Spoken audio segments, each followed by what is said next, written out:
iniciando uma semana com um tom negativo vindo do exterior. Então, por aqui, enfim, é ruim começar a semana quando o exterior já tem uma sinalização negativa, porque a gente sabe que o cenário doméstico está complicado com essa indefinição, com essa incerteza em torno das contas públicas. Então, enfim, é parcimônia, paciência. Paciência, vamos ter uma semana bastante volátil, né? Já se começaram aí com os mercados, bolsa aí recuando, juros voltaram a abrir e o câmbio voltar a apreciar. Então, tem uma semaninha bem complicada aí pela frente. Na verdade, eu não diria que é a semana, né? Eu acredito que O início agora, da semana, pelo menos. daqui de setembro até dezembro, a gente tem alguns fatores para serem monitorados e que devem justificar uma lateralidade, principalmente do mercado acionário. A gente se espantou, né, até com esse ritmo da recuperação do mercado de renda variável pós-Covid e tem, né, um anseio para uma recuperação acima dos 100 mil pontos, né? Para uma trajetória um pouco mais robusta do Ibovespa acima dos 100 mil pontos e todo mundo está nessa expectativa.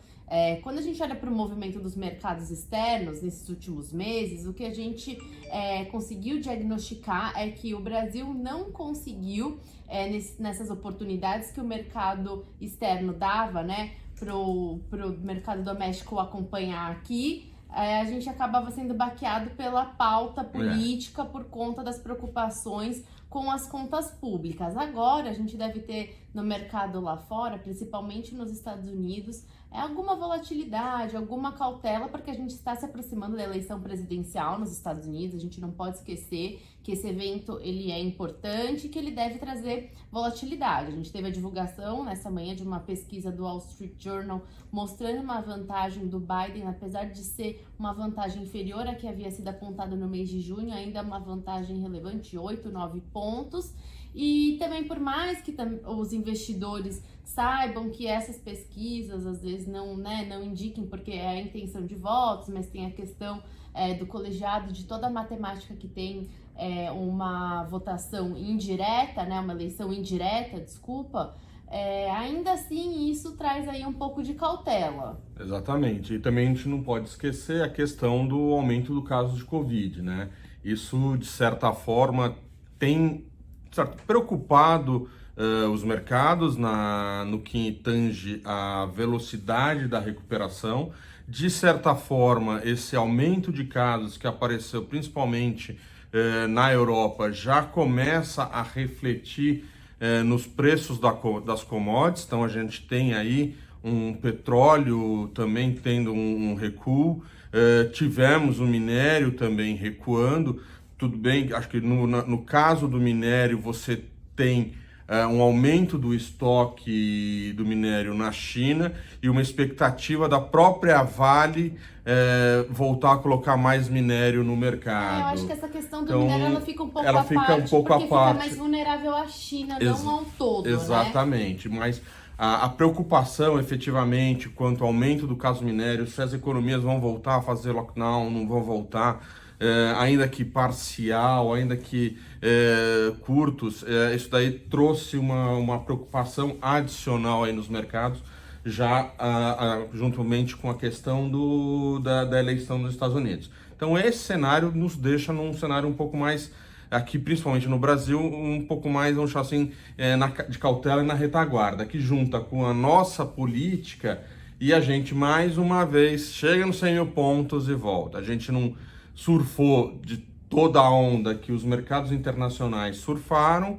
e agora a gente passa a ter esse limitador no curto, até que se haja uma definição um pouco mais clara, que a gente sabe que acredita que é pontual, para a gente voltar a ter um momento de novo de crescimento aqui da nossa bolsa. Exato, eu acho que essa questão do Covid, todo mundo comenta, né? Mas é natural que as pessoas vão voltando a conviver, que tem um aumento com o número de casos, mas a leitura que os investidores fazem é que o setor de entretenimento, de turismo, esse setor ele pode ter a sua recuperação novamente postergada. Então essa é a primeira leitura que o mercado faz. E quando olha também para o Brasil, e aí tem essa questão política, não é que as empresas aqui elas não tenham espaço, né, para recuperar, elas têm, pro fundamento tá ok, só que tem esse limitador, então talvez essa recuperação ela, né, acabe sendo postergada. Então os investidores eles têm um anseio para esse momento, e o fato é que a gente tem sinalizações quando o governo envia uma reforma tributária, envia uma reforma administrativa, isso tudo dá sinalização. Só que o mercado está querendo um fato. Então, assim, realmente falta um fato, entregar algo. Sinalizações, nós temos. A reforma tributária, ela tá lá na comissão especial no Congresso, parece que vai sair um relatório até o dia 30 de setembro, mas a gente não tem muita clareza em relação a essa tramitação. A gente sabe que o empresariado está pegando pesado, porque principalmente o setor de serviços está se sentindo prejudicado com a reforma tributária. A gente sabe que isso, enfim, a gente não tem tantas sinalizações de que vai andar até o final do ano. Se conseguisse pelo menos aprovar, né, na Câmara até o final do ano, isso já é uma indicação de que realmente pode engrenar. Não que precise sair aprovado do Congresso até o final do ano, mas aprovar em uma etapa importante, ou seja, conseguir tirar da Câmara essa reforma, já seria uma indicação muito positiva. Em relação à reforma administrativa,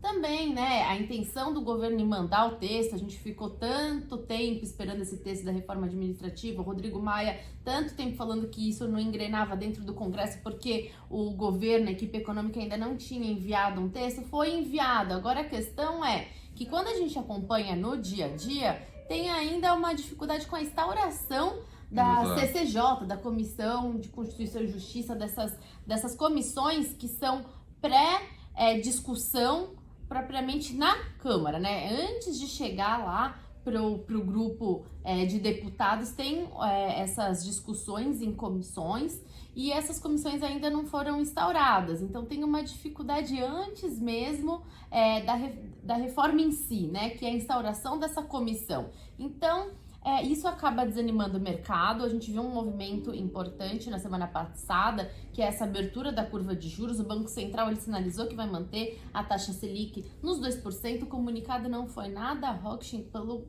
contrário, eles fizeram um comunicado até dovish, minimizando a preocupação com a inflação de curto prazo, falando que esse é um fato pontual. A gente já comentou em semanas anteriores aqui que essa inflação no preço de alimentação é 20% do IPCA. Quando a gente olha para a economia como um todo, a inflação de serviços está em deflação, então a gente não vê um risco aí de um repique inflacionário no curto e médio prazo, então Selic em 2%.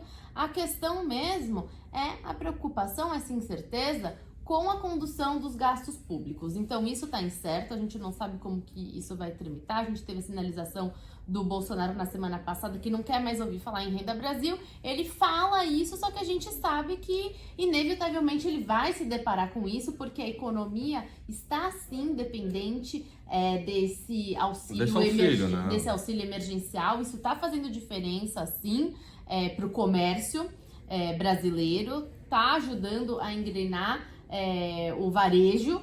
Então, inevitavelmente, ele vai ter que pensar numa solução para 2021 e ele fica relutando talvez com a questão de desonerar alguma coisa de gastos, reduzir gastos, né?